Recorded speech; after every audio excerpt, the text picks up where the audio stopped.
Hey guys, welcome to the Rebel Tea House. Now, banning cards is usually controversial and it's a pretty hot topic amongst the community. But as we've seen from the most recent Pro Tour this past weekend, we might need to have a serious conversation about it. What do you think, Hermes? Just a little conversation when your entire top eight is made up of only red decks and you don't have a single deck running a green, a black, or a white card. We might have some issues here in Magic Gathering. Let's get into it and spill some tea.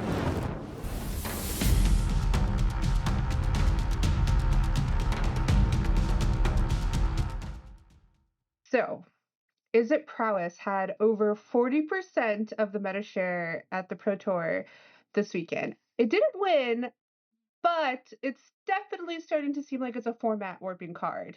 Yeah, I mean, format warping, you have Domain was playing 4 High Noons and at least 2 Authority of the Consoles in the main deck? Yeah. That just tells you something, and they still couldn't crack top 8. Like, that's just And the fact that Mono-Red was running almost 3 to 4 Mage Blade Lizards, like clearly Izzet Cutter is a problem.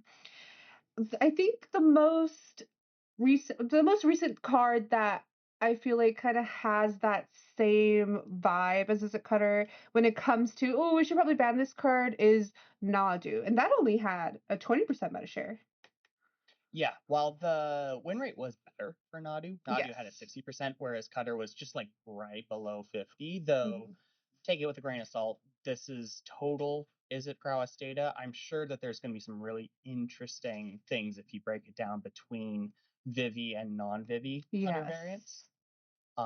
Very intrigued by that aspect of the data. We haven't been able to gather that just yet, but yeah, Nadu was only 20%, had the 60% win rate, and we're mostly discussing Pro Tour specific decks. Obviously, we Yes. know that you look back just what was it, like 3 or 4 months ago, you just had Underworld Breach all over Modern. And Oh, yes, yes, absolutely. and Yeah.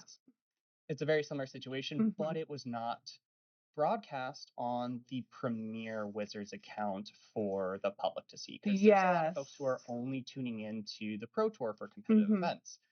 And when this is what your Pro Tour looks like, they're not really interested in Standard, the format you've been trying to push for a while. Exactly. And Standard was really healthy for a fairly long time. And when we're at the point as a community saying that Modern is healthier than Standard right now, that's kind of insane. Just a bit. Just a bit. I do think Cori-Steel Cutter for sure, absolutely, 100% should be banned on the 30th, the upcoming BNR, because we cannot be having our Pro Tour, the big event of the year, one of the big events of the year, where it's 4 Mono-Red and 4 Izzet Prowess. Turns out, whenever you put a modern power level card in a standard format, probably not a great idea. Now, I think Izzet Cutter is perfectly fine and perfectly safe staying unbanned and modern. Izzet Prowess, it's the deck I'm playing for the modern season. There's plenty of other decks that can keep it in check. I feel like we've given Standard enough time to try to readjust and see if we can, make it a little healthier and see if any new decks come out to fight against Izzet Cutter. Clearly, we haven't solved it. It's still an issue, as proven from the Pro Tour this weekend, and the card needs to go. Can't be making all those monk tokens, especially with Vivi, where it makes you so much value. And yeah, Vivi, and I think we'll probably speak on Vivi a bit later too, but that card just adds, like, if you thought the deck could be grindy before with Stock Up and Storm Chaser's talent, but you haven't run into a Vivi version yet, yes, just wait. it's that's the version I'm playing now. I'm currently playing the Team Sanctum deck list that they took the Pro Tour, and It's crazy. It's not okay. It's not okay. Well, unfortunately, none of the Team Sanctum members made it into top 8, if I'm correct. Editor, you can fact check me on that in post. But I really think, Cutter definitely needs to go. 'Cause I do think there is a Vivi Storm Shell in Standard. Vivi is a much more interactable piece. Creature, way easier to kill. While Cut Down is rotating soon, Vivi dies to Cut Down with one activation on top of it already. It does. So it's the answering Vivi is not nearly as difficult as it is answering Cutter, which is artifacts, which some colors don't have access to. And then because of the way the triggers work and priority works, basically, even if you answer the Cutter, they're getting a monk token. It's a lot of the arguments with trying to answer Beanstalk. And Beanstalk I would argue, has a higher deck building restriction to be able to enable. But even so, like, Cori-Steel Cutter is always going to leave you with a monk token if you play it with a spell right afterwards. Just like Beanstalk will always refund you with a card. And those are the kinds of play patterns that are causing issues. And people have tried to solve it.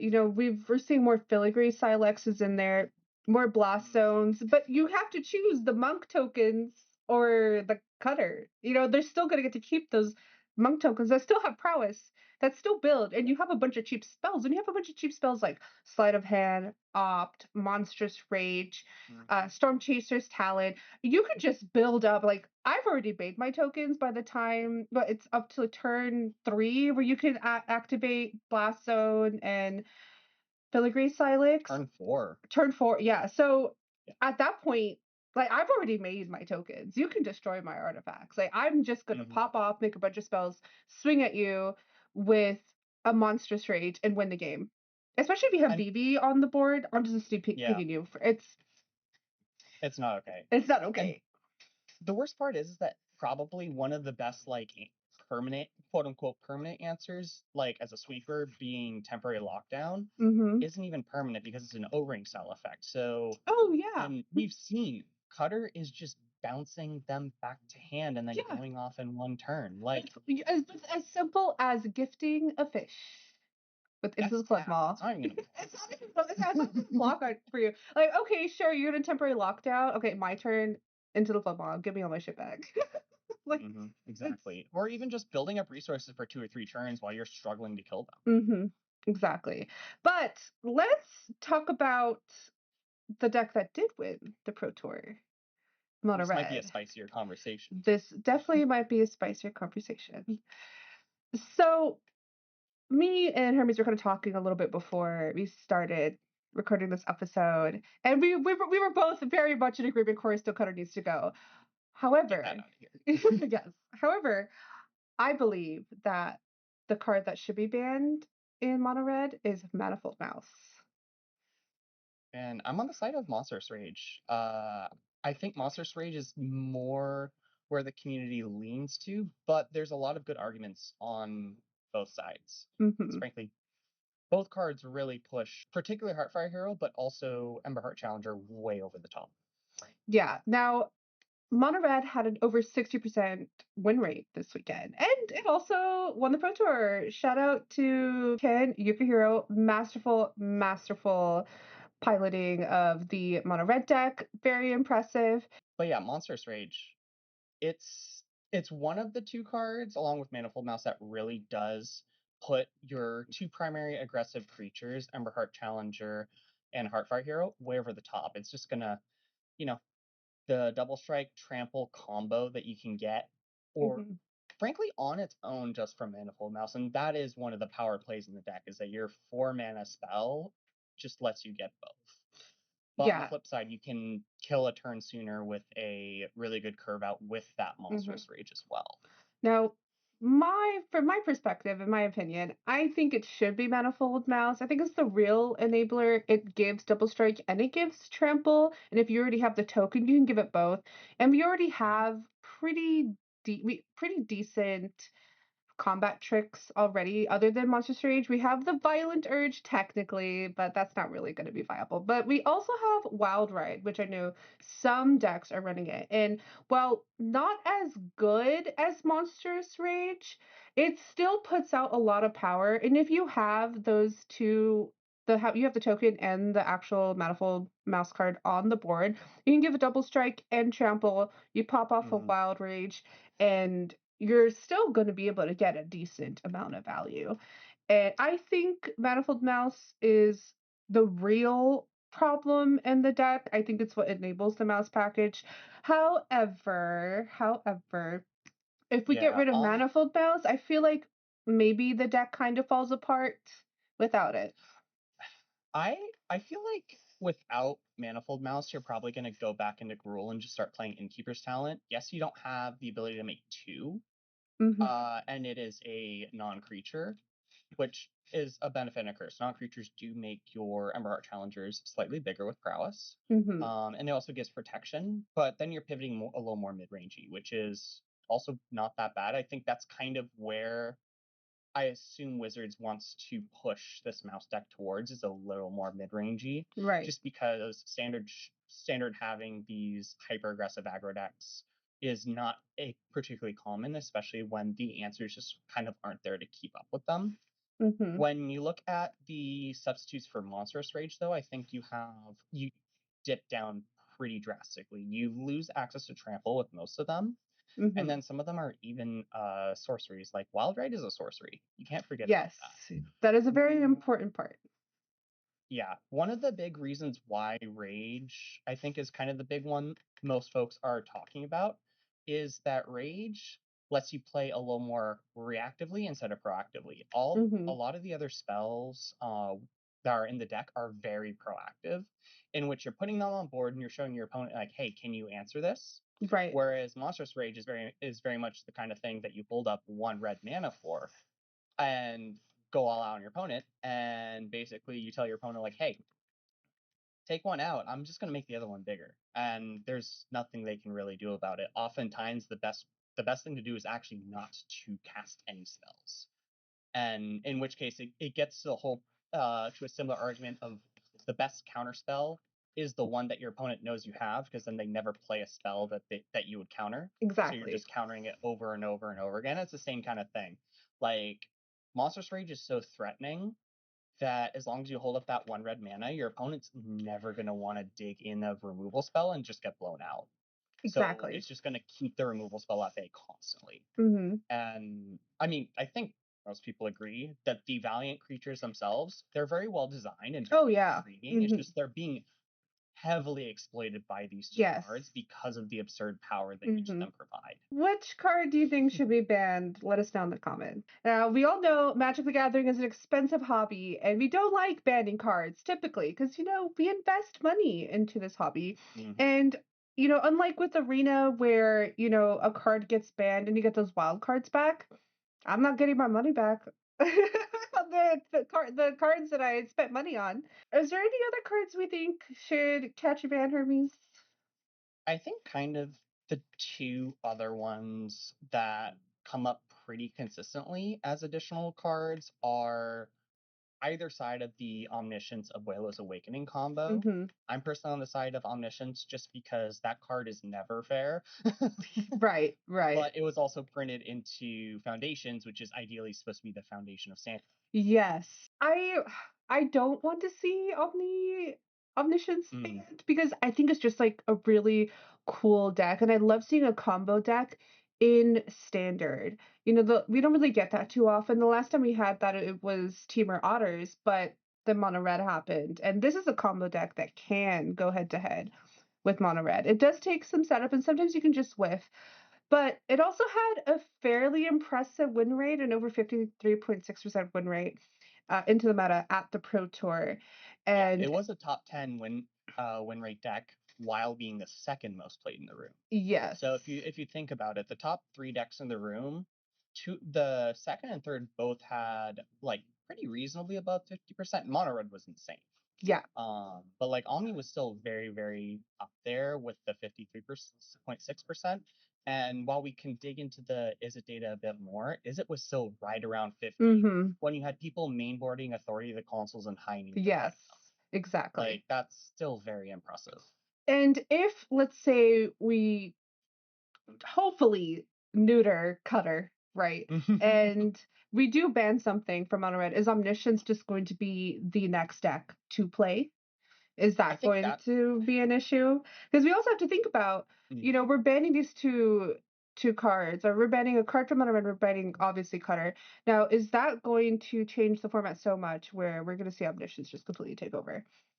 I mean, I think you also end up getting what's going on right now with these two decks that we talked about before is they're exceptionally fast, and then one of them also has a really good grind plan. Whereas Omni, yes, it's a turn 4 deck, but usually it's a turn 5 or turn 6 deck, realistically, just because you have to set up very, very effectively. Yes, and hope you just don't get hit with, you know, like a not a Tormund script.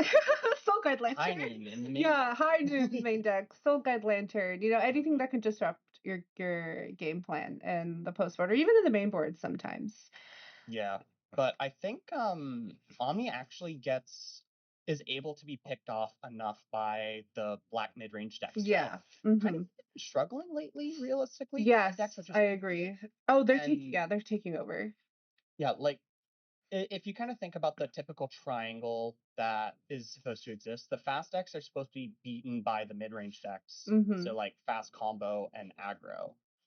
Mid-range is supposed to be beaten by combo because they don't have enough of a clock and they will be outvalued, or excuse me, control and like control combo. So similar to a Splinter Twin situation. Like those are going to beat the mid-range decks, and then the aggro decks are just going to go way under the control decks. You kind of want to have that trifecta going on. When one of those pillars is a little too powerful, it then means that you have to hedge one side super aggressively to make up for how powerful that is. I.e., here you have control, which should have a good win rate over the weekend. Yes. But they're playing high noons in the main deck, and they're going way overboard to compensate. Oh, for sure. Mid-range just doesn't exist. So there is a concern with Omni being a little too fast, so I can see Omni being banned. I can also see take out the aggro decks too much. You end up having the control decks and the big value decks, like Domain, being able to come back up, and that's where the Beanstalk conversation comes in. So those are the other two, Beanstalk and Omniscience. A couple of enchantments are probably going to be and people have been coming after Beans for a long time. Hey, as a Beans enjoyer myself, you can call me a degenerate in the comments. It's fine. Beans is losing its best friend in Leyline Binding anyway, so I have a feeling that it's probably going to be just a watch list card. Yes, it pairs exceptionally well with all the cost reduction that was just been printing lately, but you're also building a very clunky deck that has a lot of deck building restrictions. So it's risky to do that. Exactly. And as I said, aggro decks can go into super easy. Oh, for sure. And let's hit on a card that we were talking about earlier, Vivi. Now, I love Vivi, and I don't know if maybe people are watching this card because it just enables the Cori-Steel Cutter decks so much. But I really want Vivi to stay. I don't want them to be banned because they're just such a cool deck. I want to play Storm in Standard. I can play Storm in Standard with this card. And I love it. So I think it's such a cool design. I love it so much. And like you were saying earlier, very, very easily to answer. It's not like we can activate his ability on our opponent's turn. It's only on our turn. I feel like it was designed. I don't think it was a design mistake, in my opinion. But I could be biased. I am a Storm girly. Yeah, I think Vivi is exceptionally powerful and pushed, and the issue with Vivi is if it's like just a game plan that exists in a deck that's already exceptionally powerful, that's kind of ridiculous. It reminds me of if folks have kind of seen what's going on in Pioneer recently with the Izzet Phoenix decks have just adopted 4 cutters. I'm not saying that should be banned at all, but you effectively just have a very powerful second game plan that does not interfere with your primary game plan. They can just both exist in the same deck. Exactly. And that allows the deck to be very multidimensional. By banning Cori-Steel Cutter, hopefully a Vivi Stormshell can exist and just be very high risk, high reward. You're going to need to always have like Spell Pierce ready for removal. And you're going to need to be playing like bad cards like Wild Ride and fillers like Opt and Sleight of Hand in order to get the Vivi combo to work. And not saying it's not something that's powerful and would work. You can very much play it with talent and rebuy spells and stuff like that. But it's much easier to interact with, in particular because Vivi is a creature. I think that's one of the biggest things. Creatures are really easy to interact with. Every color can interact with them. Even though green fight spells are a little hard, every other color has good interaction points. Vivi is just Teamer Otters in a card. That's really all it is. Yeah. I would love to see a to-tab type of, just playing a bunch of spells and just hitting your opponent with a bunch of pings over and over again. I think that could be a fun shell to play in. Now, let's talk about the card that was actually the most played card at the Pro Tour, and that was Stock Up. Now, I don't think we get a bad Stock Up, right? No, Stock Up is a symptom of it's a symptom of the top two decks wanting to find a couple of specific pieces, and Stock Up is very good at doing that. Yeah, it's a very good card. Omni, it wants Omniscience and in the graveyard and Abuela's Awakening in its hand. Stock Up can do that for you very easily. Find you a discard outlet, or it find you your Abuelos. It finds you whatever half of the combo you want. In the Izzet Prowess shells, if you need to go grindy and grab a Vivi, it'll grab you a Vivi. If you need to find your pressure with Cori, it'll find you a Cori. It is a symptom that it was so played because the two most played decks needed a very powerful spell to dig out their powerhouse cards. Exactly. Stock Up's great. It exists to enable these decks to do cool things. And it exists also to enable control to find its correct answers, So don't worry, guys. Those of you who are in love with Stock Up, I think the card is going to be safe. So that's our opinion, guys. Definitely ban Cori-Steel Cutter, and I think a Monstrous Rage should not catch a ban. Did I turn? A Manifold Mouse should catch a ban. All right, team. I think we got it. Oh, well, hold on. You listen. You can't take me to court on this. But guys, let us know what you think. Which card would you like to see banned in Standard? Tell us in the comments, and don't forget to find us on social media. You could find me at Figured Base on pretty much every single social platform. And then find me at Hermes the Nerd on Blue Sky. That's where I'm primarily interacting with the Magic community. And of course, join the Rebellion Discord. You can hang out with all of us, get games in. Honestly, a lot of the folks on the team, we're going really heavy into Limited right now because honestly, Final Fantasy Limited is so fun. Oh, it's so much fun. But it was so lovely having you guys watching us. Again, hit that subscribe button, hit that bell, and cheers. Cheers.